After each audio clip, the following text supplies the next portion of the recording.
Fala galera, seja muito bem-vindo a mais um episódio aqui do nosso canal. Hoje a gente vai trocar uma ideia sincera sobre esse novo Mundial de Clubes que tá rolando nos Estados Unidos, um torneio gigante, histórico, com 32 clubes do mundo todo. Mas tem uma coisa que tá chamando muita atenção. Os europeus parecem que não estão nem aí pra competição, enquanto aqui no Brasil a gente tá respirando essa Copa como se fosse final de Copa do Mundo. Por que será que isso acontece? Bora conversar sobre isso com calma? Porque esse assunto vai muito além do futebol. É cultura, é paixão, é história! Olá! Hoje a gente vai fundo num contraste que tá dando o que falar sobre o novo Mundial de Clubes da FIFA 2025. Sabe? Aquele que tá rolando lá nos Estados Unidos, agora com 32 times. O que a gente viu nas nossas fontes é, assim, fascinante. De um lado, parece que a Europa tá olhando meio de longe, sabe? Quase como uma obrigação de calendário. E do outro lado, o Brasil, em ponto de ebulição, tratando cada jogo como se fosse o último prato de comida, né? A nossa conversa aqui é para tentar entender por que essa diferença tão gritante de sentimento em volta do mesmo campeonato. Bom, vamos mergulhar nisso. Olha, é uma dinâmica muito interessante mesmo. E só para colocar todo mundo na mesma página rapidinho, é um formato novo, né? Estilo Copa do Mundo mesmo, para ser o grande encontro global de clubes. E tem time de peso lá da Europa, claro. Real Madrid, City, Bayern, só gigante. Só que, pelo que as análises mostram, a visão deles lá na Europa é, bom, bem diferente do que a gente talvez imaginasse. Diferente como assim? O material que a gente analisou dá exemplos de como essa visão mais, sei lá, morna aparece na prática? Dá sim, bastante. O termo que aparece muito é pré-temporada de luxo. Parece que é assim que muitos lá encaram, sabe? As fontes citam técnicos europeus falando mais em controlar o desgaste do pessoal, dos jogadores, do que na taça em si. É curioso. E a mídia por lá, bom, segundo o que lemos, muitas vezes o foco é janela de transferência ou então a preparação para a próxima Champions League.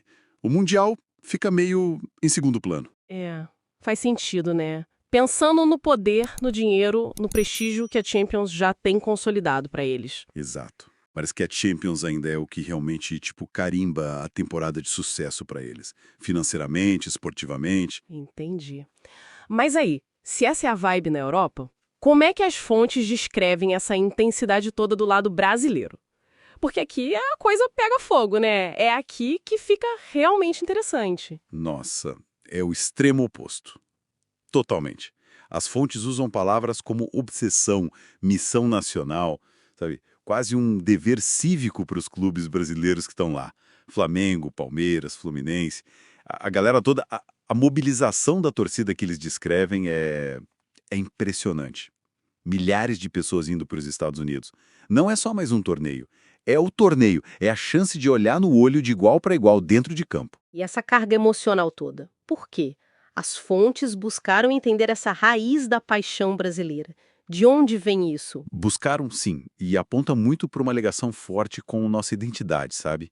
Com a história do futebol brasileiro. É visto como a chance de mostrar de novo o valor do nosso jeito de jogar, da raça, daquela coisa da camisa pesada.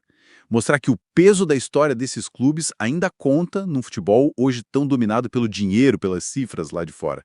É quase uma necessidade de provar que o talento que vem daqui, sabe? A herança de Pelé, Zico, Ronaldo, Ronaldinho, que isso ainda tem lugar no topo, mesmo com um orçamento bem menor. Nossa, então transcende o campo. É sobre respeito, sobre quem a gente é no futebol. Uma das leituras até sugeriu algo como querer calar os europeus na bola. É uma expressão forte, né? Mas parece capturar um pouco desse sentimento. E exatamente. E se a gente junta tudo isso, o que as fontes estão mostrando é, na verdade, um baita choque cultural no esporte. Para a Europa, talvez seja mais um evento, uma expansão de mercado, um troféu para a coleção. Mas para o Brasil, é descrito como, nossa, como a esperança de um povo inteiro. É a chance de peitar os gigantes, de reafirmar a grandeza, mesmo sem ter a mesma grana. É quase o Davi contra o Golias moderno do futebol. E o fato de ser nos Estados Unidos, como isso entra na equação? As fontes comentam o impacto desse palco. Comentam, e muito. Falam como a presença massiva da torcida brasileira e latina em geral muda completamente o clima por lá. O que talvez pudesse ser um evento mais corporativo, né, ganha uma cara de paixão sul-americana. Tem relatos de estádios invadidos por cantos em português e em espanhol, as ruas pintadas com as cores dos clubes. A impressão que fica, pelo que lemos, é que essa energia toda transforma o Club World Cup em uma coisa muito mais vibrante. E para os brasileiros, vira quase uma guerra simbólica pelo orgulho. Caramba, é fascinante pensar como o mesmo evento pode significar coisas tão radicalmente diferentes. Então, o que a gente tira disso tudo olhando o cenário mais amplo? Essa divisão é muito clara. Pois é. De um lado, você tem uma potência, o futebol europeu, já estabelecido, que vê o torneio como, bom, mais uma peça num calendário longo. Importante, talvez, mas não a peça central. Do outro lado, uma nação inteira apaixonada que vê ali a chance de ouro para reafirmar sua história, sua cultura dentro do esporte que a gente mais ama. A intensidade não tem nem comparação. Isso deixa a gente pensando no futuro, né? O que isso pode indicar. Sem dúvida. Essa diferença tão grande na maneira de viver o Mundial levanta uma questão bem importante, que as fontes meio que deixam no ar, sabe? Será que a FIFA, com essa globalização toda do futebol de clubes, vai conseguir um dia criar um sentimento de importância mais universal para esses torneios? Ou será que essa tensão, essa diferença vibrante entre a alma sul-americana e talvez o pragmatismo europeu, será que isso vai continuar sendo o motor e, quem sabe, o principal conflito do futebol mundial daqui para frente? É algo para a gente ficar de olho, com certeza. E aí? Me conta nos comentários. Você também sente que os europeus estão menosprezando o Mundial? E você? Acredita que o futebol brasileiro ainda tem força para surpreender e conquistar o mundo de novo? Eu quero saber tua opinião de torcedor de verdade. Já deixa o like, se inscreve no canal se ainda não for inscrito, compartilha esse vídeo com aquele amigo boleiro, porque aqui a gente valoriza o futebol raiz, aquele que joga com alma, com garra e com o coração. Tamo junto e até o próximo bate-papo.